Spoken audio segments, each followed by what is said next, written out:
നമസ്കാരം.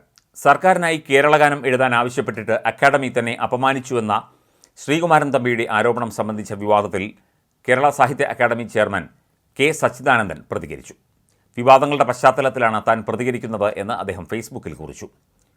ഒരു സെൻ സന്യാസിയെപ്പോലെ മൗനം പാലിക്കാം എന്ന് കരുതിയതാണ്.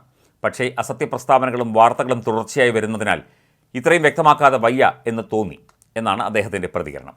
ശ്രീകുമാരൻ തമ്പിയോട് പാട്ട് ചോദിക്കാൻ അക്കാദമി സെക്രട്ടറിയോട് നിർദ്ദേശിച്ചത് സാംസ്കാരിക വകുപ്പ് സെക്രട്ടറിയാണെന്നും അത് പറ്റില്ലെന്ന് കണ്ടെത്തിയത് അവർ കൂടി ഉൾപ്പെട്ട കമ്മിറ്റിയാണെന്നും സച്ചിദാനന്ദൻ വ്യക്തമാക്കുന്നു.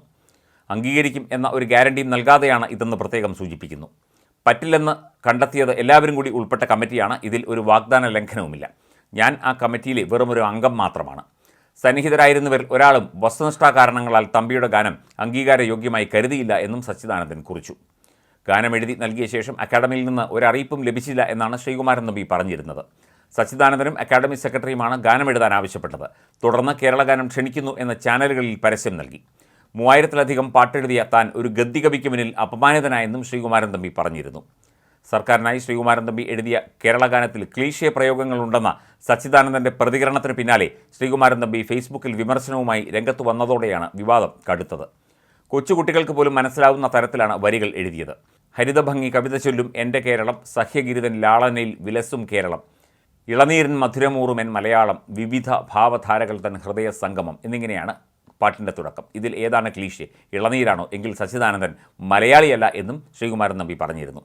ചില വരികൾ ക്ലീശയാണെന്ന് പറയുന്നു. അധികം വൈകാതെ യൂട്യൂബിൽ വരും. അപ്പോൾ ജനം തീരുമാനിക്കട്ടെ എന്നും ശ്രീകുമാരൻ തമ്പി പ്രതികരിച്ചിരുന്നു.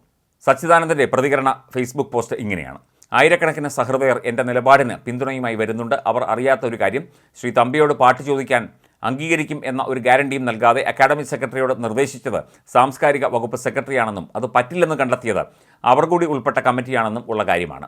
ഇതിൽ ഒരു വാഗ്ദാന ലംഘനവുമില്ല. ഞാൻ ആ കമ്മിറ്റിയിലെ വെറുമൊരംഗം മാത്രമാണ്. സന്നിഹിതരായിരുന്നവരിൽ ഒരാളും വസ്തുനിഷ്ഠാ കാരണങ്ങളാൽ തമ്പിയുടെ ഗാനം അംഗീകാരയോഗ്യമായി കരുതിയില്ല. കേരളഗാനം പ്രോജക്റ്റ് തന്നെ അക്കാദമിയുടെ അല്ല, സർക്കാരിൻ്റേതാണ്. ഗാനങ്ങൾ ഇപ്പോഴും വരുന്നു. പഴയ കവിതകളും ചിലർ നിർദ്ദേശിക്കുന്നു. അന്തിമ തീരുമാനം കൃതിയും സംഗീതവും ഒരേപോലെ സർക്കാർ കമ്മിറ്റി അംഗീകരിക്കുമ്പോൾ മാത്രമേ ഉണ്ടാകൂ.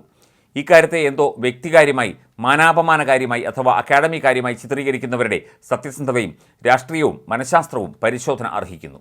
ഒരു സെൻ സന്യാസിയെപ്പോലെ മൗനം പാലിക്കാം എന്ന് കരുതിയതാണ്. പക്ഷേ അസത്യപ്രസ്താവങ്ങളും വാർത്തകളും തുടർച്ചയായി വരുന്നതിനാൽ ഇത്രയും വ്യക്തമാക്കാതെ വയ്യ എന്ന് തോന്നി.